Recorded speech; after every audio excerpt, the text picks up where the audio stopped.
imaginava um cara com uma metralhadora nas costas serrando o cadeado lá, tentando entrar lá em casa para roubar. Não sei o que ele ia roubar, mas ele queria roubar, ele queria roubar. Né? Eu imaginava ele serrando aquela coisa, nheque. E nisso de madrugada eu tiro pra cozinha. Quando eu voltei, eu não vou acender a luz, não, for ladrão, vai ver a luz acesa, o bicho vai pegar. E nisso lá em casa tem um corredor grande que dá pros quartos, né? E eu, como vinha de lá pra cá, né, e tava eu, o papai sozinho morando, o Regina acha que morava com a Regina, eu e o papai sozinho pra casa. Aí, né, Nilda, eu vinha de lá pra cá, no corredor assim, né, tudo escuro, indo lá pro quarto chamar papai, que dessa vez papai tinha contado, vim de lá pra cá e topou comigo. Quando ele topou comigo, morra mais.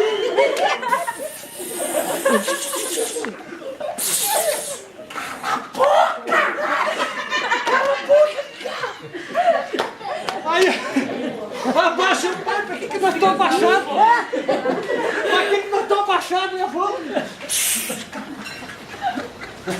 Aí aqui com o revólver na mão. Tem que dar um tiro em você? Com o revólver na mão, que você... Pai, aponta o revólver, puxa, se ele atira e recochetear, um dos dois ia acertar a bala. Ah, acertava.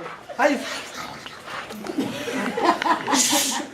Vai lá na frente, aí você abre a porta devagarzinho e puxa que eu atiro. Você é mentira, né? Não quero chegar em casa vivo.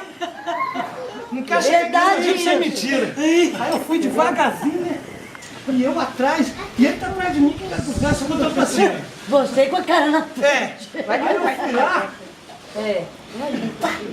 Eu vou abrir e o senhor atira. Né? Aí eu fui na chave devagarzinho. Até que abri.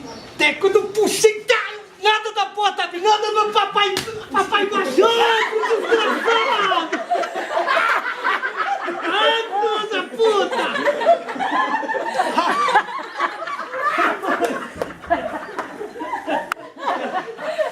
Aí a porta bateu na cabeça dele.